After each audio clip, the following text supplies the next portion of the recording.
Welcome, this is Josh Reeves with Mile High Church in Lakewood, Colorado. Thank you for tuning in to our podcast today.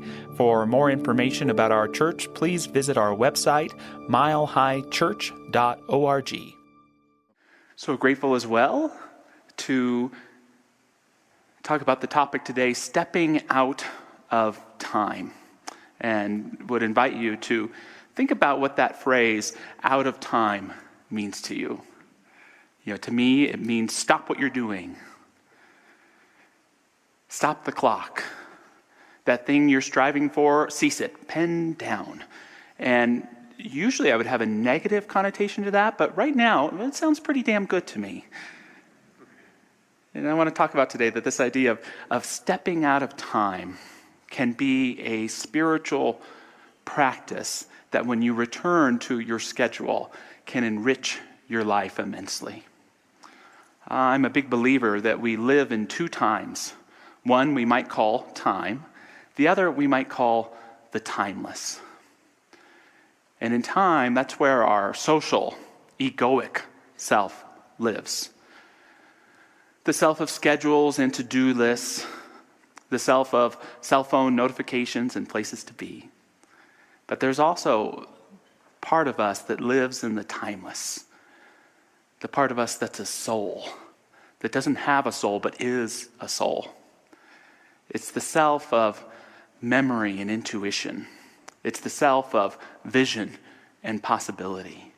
And if you only relate to that part of you in time, you're missing out on this whole other layer where the sweetness of life really and truly is and can inspire us.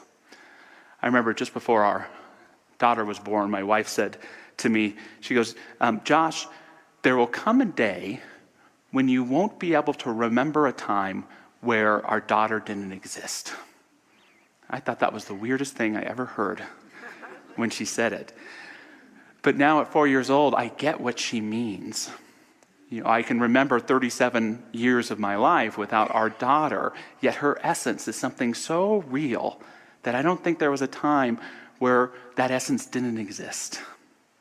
We find that especially in the holiday time with people that we love who aren't with us in TikTok time anymore. That there's still that soul essence, conversations to be had, epiphanies to be received, conversations that are ongoing at this soul level. No, I do think that all of us have times where we get in touch with the timeless, whether we're conscious of it or not. 10 minutes of meditation here, sipping some coffee or some tea, looking out the window at the beauty of nature, reading a book and losing track of the time, fully immersing ourselves in the play world of our children or our grandchildren. This sense of timelessness restores us so much so that I think it can be even more powerful than a good long vacation or more exciting than having access to every streaming network that there is. There's something about taking time for the timeless in our daily lives that helps us not only become inspired, but helps us feel truly who we are. Something in these days and times that has felt missing or absent for so many of us, this feeling of connection, of being alive, and of loving it. Howard Thurman put it this way: "Forsake us not in the tempests of our daily activities, O our Father, but tutor our minds and spirits in the great tranquillities, that deep within we may be still and know that Thou art God." Now, there is some philosophical basis for what I'm talking about today, about the time and timelessness. The Greeks gave us the terms chronos and kairos. Chronos was meant to describe chronological time, the time of schedules and hours and watches when they were invented. Kairos is a different kind of time. It's a time defined by opportunity, by spontaneity, by being fully present. Have you ever seen an actor on the stage who is fully in her element? Or watched an athlete that was truly in the zone? Or even found yourself living in a flow? And I believe that's what is happening is the timeless aspect of ourselves is coming into connection with a part of us in TikTok time, and there's this harmony, there's this resonance, there's this congruence, and good things start to happen. Mircea Eliade was a great religious scholar who studied just not the great world religions, but he also studied religions aborigine of indigenous people everywhere. And he came up with a theory that there are two kinds of time. There is profane time and sacred time.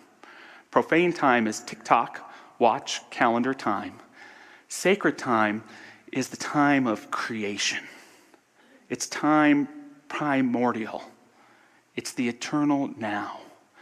It's the idea that that time in which Spirit created the heavens and the earth wasn't something that just happened billions of years ago. It's something that's present and alive right here and right now in you, wanting to create in your life.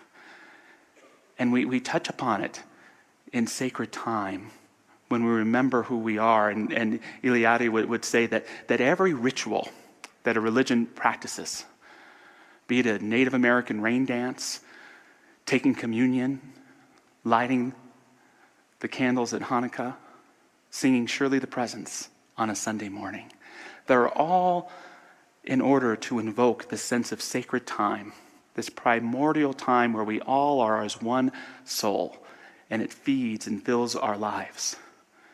I would say, even in our secular rituals, many of them we probably just practice over this Thanksgiving time, can invoke that as well. Cooking a recipe from your ancestors that's been passed on through generations.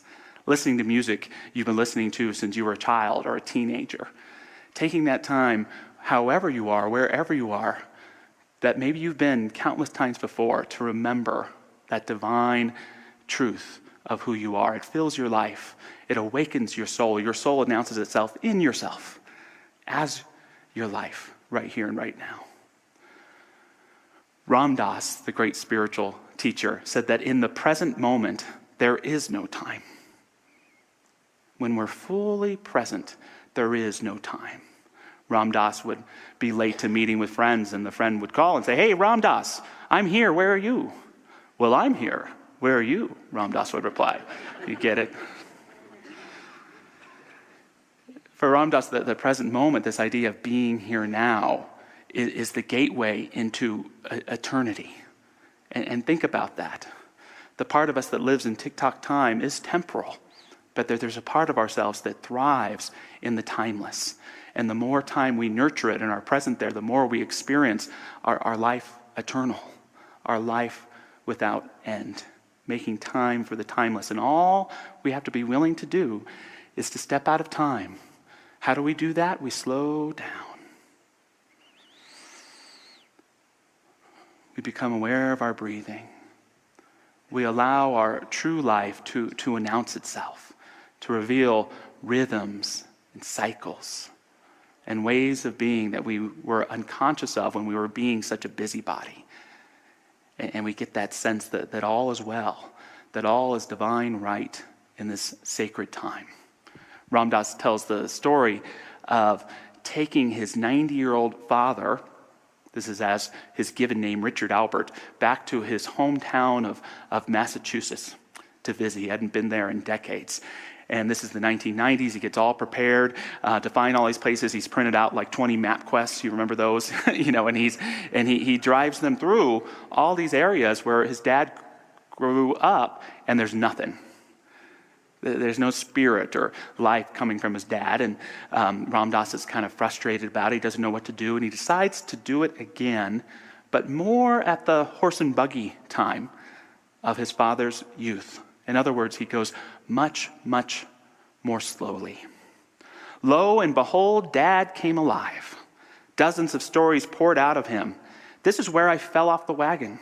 Here's where we used to get apples. Dad was full of tales, but it wasn't until we slowed down that his memory was able to come on board and awaken him to that old place. This helped me to understand why so many older people feel out of step, unable to connect to a world that is moving so rapidly. Why, as so many elderly folks have complained to me, they feel that time has left them behind. I don't know about you, but in these pandemic times with everything going on, sometimes I feel like time has left me behind. Anyone else feel that way? Where is it? I feel like I have so much catching up to do. I don't quite feel connected or my real self. Something's off. And for me, the answer is in cultivating this timelessness. The answer is in sacred time to give meaningful attention to this present moment so that it can reveal that doorway to step through into a greater way of feeling connected. And to not needing to catch up with the times, but to be willing to let them go and to claim, this is my time, right here, right now. I want to share with you this morning 3 gifts of the timeless. 3 gifts of the timeless, and the first is silence. The first gift of the timeless is silence. Can't quite hear it in the room, but I can feel it. The silence that I'm talking about, it in all actuality is really a metaphor for soul awareness. John Cage, the eclectic composer, tells the story of wanting and longing to hear absolute silence. So he has for himself built a soundproof room, and he sits down in the middle of it, everything cushioned in white, and he's so excited, and he goes into his meditation, he's breathing, and what does he hear? The beating of his own heart.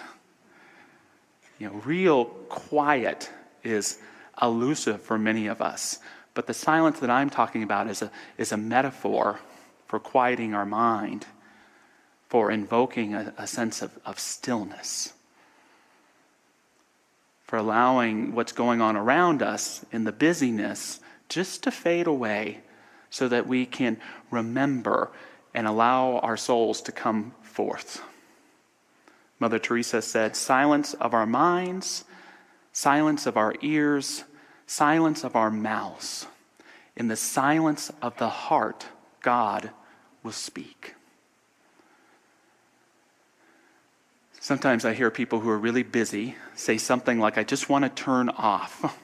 And I want to remind them, what you want to turn off is not yourself. What you really want is to turn on by turning off all the busyness going on around you.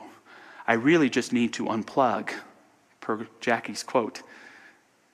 It's not about unplugging yourself. It's about plugging yourself into your soul by unplugging from all the busyness that's eating at your soul all around you, that's calling you to get back to who you are and what it is. When we can create space for silence, our soul announces itself. Probably for most of us, the biggest thing implementing our time in silence is one of these. Right? We can all hold the light up there and have a little concert here, but this is the cell phone, and I can give a different talk on social media and apps and all this stuff, but the truth is I love this thing. I just got a new one. It's fantastic, right? But here's the thing. I'm not worried right now about what's in this device. I'm worried for us what it's keeping us from. These things that we would normally describe mundane that are really about cultivating that silence. When you're getting takeout and you're sitting waiting for it. When you're at the table with loved ones and that thing called an uncomfortable silence is immediately when there's nothing to say and we pull it out. Even, unfortunately to say, at red lights. That 60 to 90 seconds that just allows us to catch up with ourselves, we give it away. And so love these things, but do put them aside and remember that what we refer to as mundane or waiting or needing to be patient is actually these beautiful times that we can invoke the sacred. Here I am. Oh, I didn't know where I went. I'm back. Take that deep breath and allow the silence to take you more deeply into who you really are. Second gift of the timeless is forgetting. The gift of forgetting. A lot of us, when we're struggling, we're saying, what do I need to remember? What do I need to remember? I argue it's what do you need to forget? There's too much going on. And so forgetting, when done intentionally, can be a spiritual practice.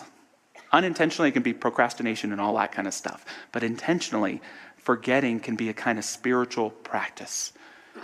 A practice that I have come to really love is running. I go running several times a week. Running might be a strong word. Sometimes I should better refer to it as like a brisk waddle. Here I go, going down, getting where I need to go. But I can tell how stressed or overwhelmed I am or how peaceful I am based upon what my thinking was doing on that run. So it's a mental health exercise for me, first and foremost. And if I get home and I make a pie chart of what I'm paying attention to and I'm stressed and overwhelmed, this is what it looks like.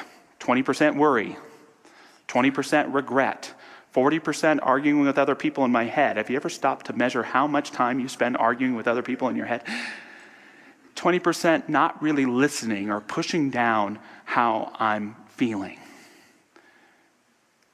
For me, stress doesn't ever come from anything going on around me. It comes from what this mind is doing.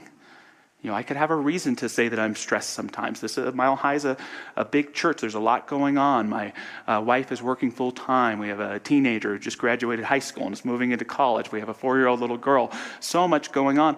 But none of that has ever created any stress for me. It's that non-trusting, combative mind. It's that part of myself that thinks that I'm in charge or I need to be in control instead of the divine. I like how Mark Nepo referred to it. He was talking about Atlas, who holds the world up on his shoulders.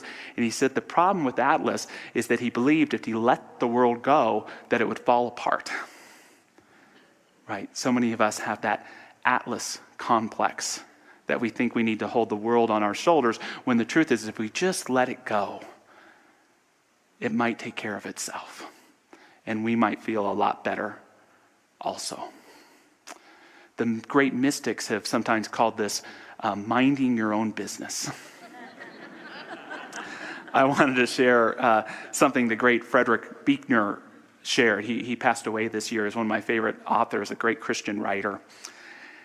And he talks about minding your own business. He says, mind your own business means butt out of other people's lives, because in the long run, they must live their lives for themselves. But it also means pay mind to your own life, your own health and wholeness, both for your own sake and ultimately for the sake of those you love too. Take care of yourself so you can take care of them. A bleeding heart is of no help to anybody if it bleeds to death. Let that weight of the world go. Forget about it. You say that way, forget about it. And when we forget, that's when we remember. Peaceful day, good day for me is when I come home from running and I didn't think about anything. I listened to music or to a podcast, or I let it be quiet and just heard the stomping of my feet, or I just enjoyed the radiant views of this beautiful state that so many of us get to reside in. And the funny thing is, you know what happens when I do that? All the work that I need to get done gets done. That healing that I need with so-and-so, it happens. The anger dissipates. That idea that I was looking for that talk, oh, there it is. Those hard feelings that I have, I just felt them. I'm feeling them. By intentionally forgetting and allowing ourselves to be in the now, we begin to see that it has just the right medicine that we need to restore our hearts, our bodies, our minds, and our life again, so that we can allow and work with a spirit greater than we are to heal our life, to get those creative ideas that we need, to be our whole self living that whole life. The final gift of the timeless that I get to share with you today is the gift of grace. The gift of grace. I'm not sure how to define grace other than that it's how God loves you. It's the kind of thing no human being can give.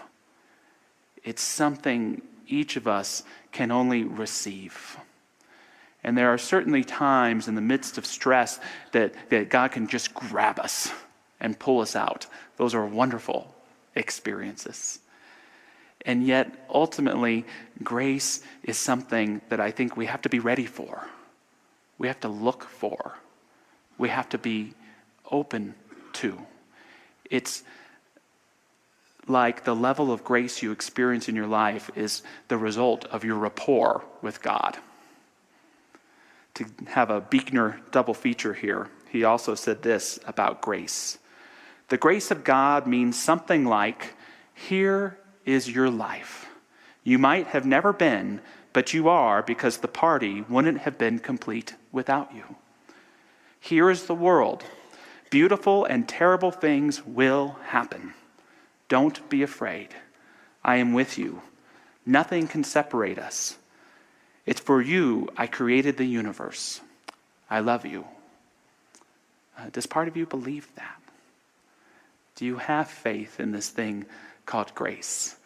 In having a rapport with the Spirit within and around you that can speak to you if you'll listen, if you'll be open, if you'll watch for it, if you can accept the fact that the universe doesn't belong to you, but it belongs to this divine mind that inspires and brings us to life and embraces us when time demands. To sometime this week, when you're challenged or stressed, or you've gotten caught more up in the reality of the TikTok time than the sacred time, just pause and ask yourself if you're open to grace, open to hearing it in a good conversation, open to reading it in a good book you're reading. The key is to not be attached to how you think it ought to show up, because you're not the grace creator. There's that presence, that greater mind of who we are that is always expressing. Find that grace. Receive that grace. Know that you are worthy of that grace and allow it to propel into your life. And if it feels missing, slow down. Quiet down. Forget what you think is so important and give yourself the very gift of being fully in the present moment. Ram Dass speaks about his father's final days. As my father grew older, he slowed down a lot, as people often do. He began to approach each task with a great deliberation and patience. Each action, whether getting into the car, climbing the few steps to the house, or settling into his favorite armchair, was accompanied by such attention that it became almost a kind of meditation. He found satisfaction in the completion of each small task. He would smile with contentment and say quietly, "There we are. There we are." Get quiet. Approach whatever is before you with reverence and with a meditation. There we are. There we are. There we are. Here I am. And when we have ourselves, return to ourselves again, we have everything we need to live a great and abundant life. Moving into prayer this morning, I invite you to join me if you so choose. Invite all of our incredible practitioner prayer partners to stand and join me if they choose as well.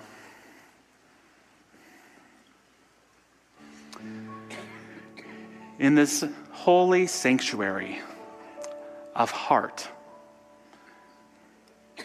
whether we experience it in our teal sanctuary together, or someone's watching online, or listening to the podcast on a exercise bike, we are sanctuary together.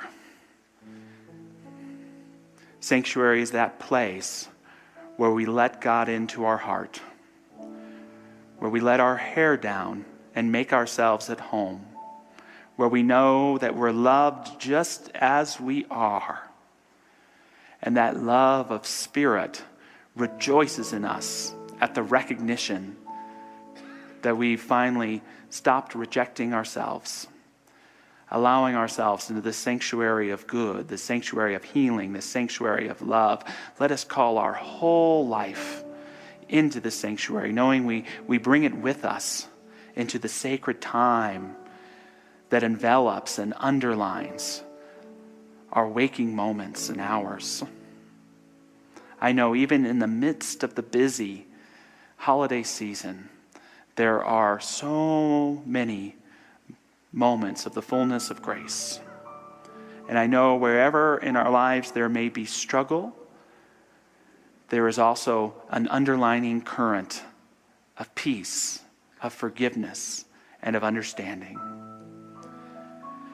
I know that wherever we may not be feeling like our true selves, that the radiance of our soul, the radiance that is the light of awareness of those who love us most, is right there, beckoning us to allow our hearts to remember by being fully present in this moment.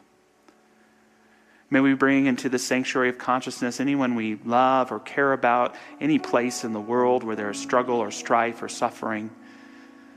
Let us know, even for those who can't know it right now, that divine beauty and truth of grace, of God's love, of God's wisdom, of a creative power that can make amazing things happen is operating in their lives as it is operating in our lives and in our hearts right now. May the sacred be woven into every day of our lives, and may we delight in the recognition. And so it is. Amen. Thanks for listening to the Mile High Church podcast. This podcast is made possible by the generous contributions from listeners like you. To make a donation, please visit milehighchurch.org.